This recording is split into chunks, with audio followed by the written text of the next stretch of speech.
Rajkanika block सर्वपुरातन शिक्षानुष्ठान panchayat नोडाल उच्च विद्यालय जयनगर पुरातन छात्र छात्री मिलित प्रयास रे सुवर्ण जयंती संगठन तरफ पवित्र गुरुदिवस रे गुरुपूजन सह विशाल रक्तदान शिविर आयोजन हो जाइछि।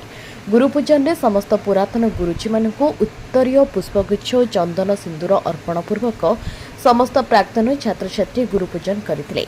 परे रक्तदान शिविर अनुष्ठानिक भाव उद्घाटित होइतिला।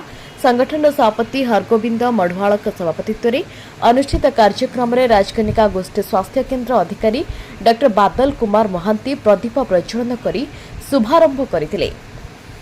मुख्य वक्ता भावे प्राक्तन प्रधान शिक्षक फकीर मोहन नायक, सम्मानित अतिथि भावे विद्यालय अधुना प्रधान शिक्षक अशोक कुमार राउतराय, वरेण्य अतिथि प्राक्तन विज्ञान शिक्षक लक्ष्मीकांत बल, वेणुधर साहू, हरिहर जेना, कृष्णचंद्र पात्र, सत्यानंद दास, विद्यालय परिचालना कमिटर अध्यक्ष तथा संगठन कोषाध्यक्ष सुरेश चंद्र राउत, संगठन साधारण संपादक प्रोफेसर फकीर चंद्र प्रधान प्रमुख मंचासीन होइतिले।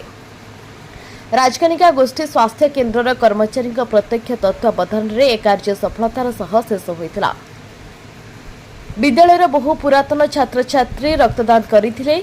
SCB medical college central red cross सहायतार प्राय 60 यूनिट रक्त संग्रह होइतिला। समाजसेवी और परिवेशविद विनोद नायक सुवर्ण जयंती संगठन रक्तदाता चारागछ प्रदान करथिले। कार्यक्रम में उक्त विद्यालय समस्त गुरुजी गुरुमा छात्र छात्री एवं प्राक्तन छात्र छात्री माने पूर्ण प्राण सहयोग करथिले। संगठन जुग्म संपादक खगेश्वर पढ़ियारी मंच संयोजना करथिबा बेले संगठन संपादक बसंत कुमार मल्लिक धन्यवाद अर्पण करथिले।